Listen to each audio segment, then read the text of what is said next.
Amis de la masse, bonjour, bienvenue sur la chaîne du Doc et dans cette vidéo, je vais te révéler le secret pour rester en bonne santé et vivre plus vieux. Enfin, plus vieux, rien à voir avec la pluie. Bref, tu auras compris ce que je veux dire. Ce secret a été révélé dans une étude scientifique parue dans la revue Nature, qui est une des plus grosses revues au monde, mais moi je vais te révéler un secret qui n'est certes pas encore publié. Je suis en train de faire les calculs scientifiques et de terminer de soumettre cette étude, mais c'est le pouce bleu et je peux déjà te révéler que un pouce bleu ça prend que une seconde parce que une minute ou deux ils sont gentils, mais qui a 2 minutes par jour à consacrer à sa santé? Je pense pas grand monde. Donc un pouce bleu ça augmente votre masse musculaire, ça permet de perdre du gras, de vivre plus longtemps, d'avoir moins de maladies, ça augmente également la taille du pénis, ça permet de faire revenir l'être aimé. Bref, vous ne soupçonnez pas tout ce que ça peut faire. Bref, on est parti, n'oublie pas le pouce bleu, générique.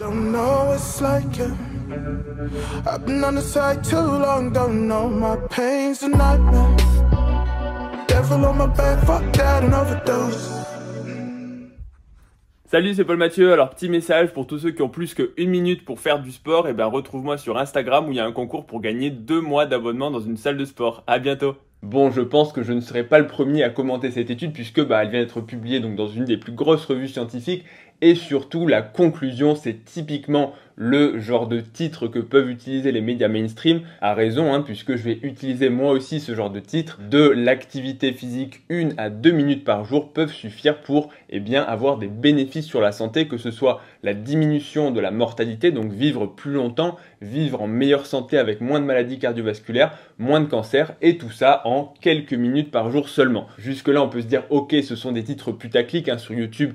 On commence à avoir l'habitude, double TPEC en un exercice, des abdos écorchés en seulement 3 minutes par jour, comment perdre 10 kg de gras en 2 semaines sans supplément bien sûr, la série unique pour augmenter sa masse musculaire et seulement en 28 jours, comment booster sa testostérone de façon naturelle sans prendre de produits. Bref, on a l'habitude, mais là il ne s'agit pas d'un titre YouTube, il s'agit véritablement de la conclusion d'une revue, d'une étude plutôt sérieuse publiée dans une revue sérieuse qui est la revue Nature. Cette étude, qu'est-ce qu'elle nous dit? Elle nous dit que dans les études précédentes, si on peut dire ça comme ça, on s'est surtout focalisé sur l'activité physique d'abord, on va dire intensive ou en tout cas prolongée, en tout cas l'activité physique que l'on peut noter et recueillir dans les questionnaires, c'est-à-dire vous demandez aux participants combien d'activités physiques faites-vous par jour, et ce type de questionnaire permet d'avoir une bonne estimation de l'activité, on va dire programmée, ou de l'activité qui est quand même assez prolongée. Typiquement, ce sera, je vais à la salle de sport 3 fois par semaine, 1 heure. Je vais courir 2 fois par semaine, 1h30 ou une demi-heure. Je vais faire de l'escalade, je vais faire un match de foot par semaine. En tout cas, ce sont des données qui sont quantifiables parce qu'elles sont relativement prolongées et ce sont des moments spécifiques. Ensuite, on a eu d'autres études qui se sont focalisées sur l'activité à intensité plus modérée, voire même basse, mais de l'activité plus prolongée, notamment le nombre de pas grâce à l'aide des podomètres et des téléphones portables qui permettent de quantifier donc cette activité physique qui est à basse intensité, qui n'est pas forcément programmée, pour montrer que l'activité physique était bénéfique pour la santé et notamment le risque de maladie, la survenue de cancer, de maladies cardiovasculaires, pour en gros le maintien d'une bonne qualité de vie. Et jusque là, ça paraît quelque chose de totalement logique. Plus vous faites de l'activité physique, plus vous entraînez votre système cardiovasculaire, plus en général vous gardez un bon, on va dire, métabolisme, plus vous restez actif et donc autonome en termes donc de masse musculaire, d'autonomie, de performance, de bien-être aussi pour le mental. Donc jusque-là, c'est quelque chose d'assez logique. Mais le constat, et cette étude va partir de là, c'est qu'au final, même si on sait tous que le sport ou l'activité physique, c'est quelque chose de bénéfique, en pratique, à partir d'un certain âge, et même on va dire même chez les jeunes, il y a beaucoup de personnes qui n'en font pas du tout. Et plus vous augmentez en âge et moins, il y aura une proportion importante de personnes qui vont faire de l'activité physique. Et donc, en termes de santé publique, c'est quelque chose qui nous met face à, entre guillemets, un échec. Même si vous allez vous dire, ok, les gens sont feignants, c'est leur problème, tant pis pour eux s'ils ne veulent pas faire de sport. Et donc, l'autre paramètre qui n'a pas encore été évalué, ce sont les petits morceaux, je vais les appeler comme ça, d'activité physique intensive qui vont durer de 1, 2, 3 minutes. En gros, c'est tout ce que vous n'allez pas enregistrer, pas déclarer, en tout cas faire de façon inconsciente ou en tout cas pas forcément programmée. Par exemple, monter des escaliers de façon rapide, courir après le bus, monter une côte en vélo qui va durer 1, 2, 3 minutes peut-être. En tout cas, tous ces petits fragments d'activité physique à intensité élevée qui peuvent être réalisés pendant la journée et encore une fois de façon non programmée. Et donc cette étude, c'est la première à s'être penchée sur ça, et ça a été rendu possible par ces dispositifs, puisque toutes ces petits bouts d'activité physique intensif, on ne pouvait pas forcément les renseigner dans des questionnaires de façon précise. Est-ce que quand tu vas remplir ton questionnaire une fois par semaine, tu vas te rappeler que tu as couru après le bus, que tu as monté 5 étages ou que tu as fait un petit bout d'activité d'1 à 2 minutes? Bah non, pas forcément. Et donc là, avec les appareils qui traquent, c'est beaucoup plus précis et beaucoup plus fiable. Donc cette étude, c'était une étude de grande envergure qui s'est intéressée à 25 000 sujets. C'était des sujets, et c'est important de le préciser, qui n'étaient pas actifs, donc ils n'avaient aucune activité physique, que ce soit de haute intensité, donc du cardio ou autre, et globalement une activité physique de basse intensité très modérée, voire absente. En gros, c'était des sédentaires complets. Et parmi ces sédentaires, justement, les résultats montrent que ceux qui font des petits fragments de 1, 2, 3 minutes, et donc la médiane, c'était en gros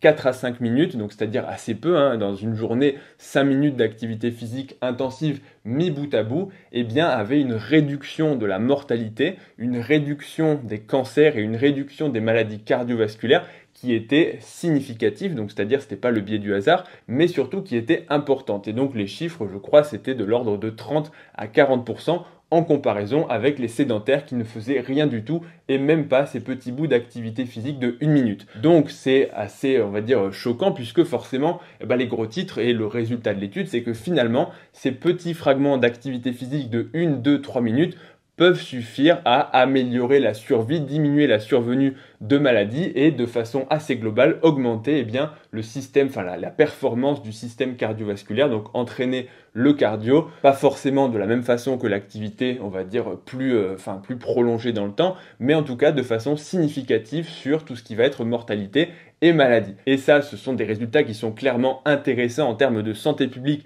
et en termes de conseils pratiques, parce que toutes les personnes qui n'ont pas l'envie de s'inscrire à la salle de sport, d'aller courir, en gros, de se préparer à faire de l'activité physique, c'est-à-dire que si vous voulez aller courir, si vous voulez aller faire une séance de sport, où il faut vous préparer des chaussures, une tenue de sport, il faut y aller, il faut s'y préparer, alors qu'au final, si votre objectif c'est simplement de rester en bonne santé globale, des petits fragments non programmés sont aussi bénéfiques. Et en gros, c'est à peu près ce qui a été comparé, c'est que les résultats sont à peu près similaires. Alors bien sûr, c'est dépendant de l'intensité. Si vous faites qu'une seule fois 1 minute dans la journée, vous aurez moins de réduction de risque que si vous faites des fragments beaucoup plus, répétés, notamment plus de 5-10 minutes. En gros, c'est quelque chose de linéaire, la réponse en termes de mortalité. Ça veut dire que plus vous faites ces petits fragments d'activité physique intensive dans la journée, et plus vous allez réduire votre risque. Et donc, qu'il n'est pas forcément nécessaire de faire du sport à proprement parler, même si ça a bien sûr d'autres bénéfices, mais que de rester non seulement actif, mais également donc de faire ces petits moments où vous allez pousser un petit peu votre corps, même si c'est ne serait-ce que monter 4 étages pour aller à votre travail au lieu de prendre l'ascenseur, de prendre les escaliers au lieu de prendre l'escalator à la sortie du métro.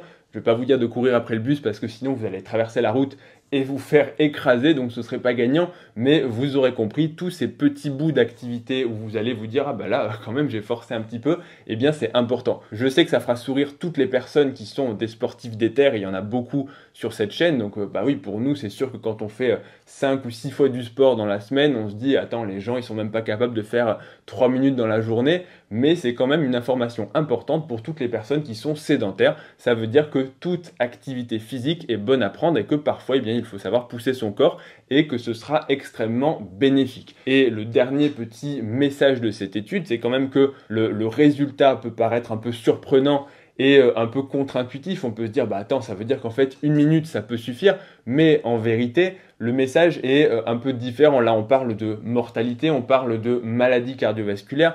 Et on ne parle pas de personnes qui vont vouloir augmenter leur performance physique. On ne parle pas de personnes qui vont vouloir courir un marathon. Bien sûr que ça va dépendre de votre objectif. Mais pour toutes les personnes qui ne font entre guillemets rien et qui sont totalement sédentaires, le fait de faire ne serait-ce qu'un petit peu d'activité physique, c'est bénéfique.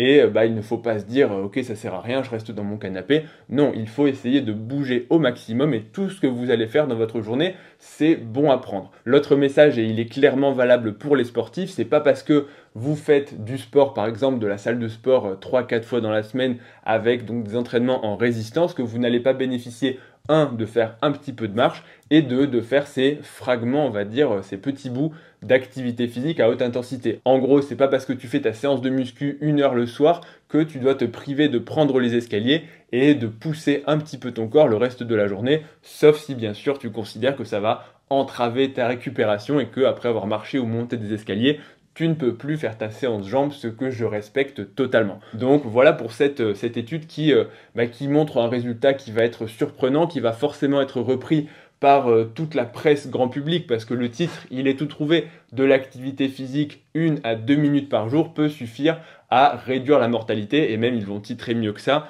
de l'activité physique 1 à 2 minutes est comparable à faire du sport 1 heure 4 fois par semaine, parce que quand ils comparent également les groupes, ils se rendent compte que finalement il y a une petite différence, mais que globalement la différence n'est pas aussi importante qu'on pourrait le penser entre les vrais sportifs et les personnes qui font justement juste un peu d'activité en fractionné très intense sur quelques minutes dans la journée. Et ça, c'est vrai que on va dire que c'est contre-intuitif, puisque souvent on a tendance à penser qu'il faut faire beaucoup pour avoir des résultats, alors qu'en réalité, souvent, il suffit d'être efficace, efficient et plutôt pragmatique. Et c'est, je vais extrapoler, c'est la loi des 80-20. C'est-à-dire que 20% des efforts vont donner 80% des résultats, et qu'ensuite, pour aller gratter les derniers pourcents de résultats, il faudra donner beaucoup plus d'efforts. Et je pense que tous les sportifs le savent. Au début, on a beaucoup de résultats pour peu d'investissement, et puis si on veut vraiment performer et aller chercher plus de performance, il faut s'impliquer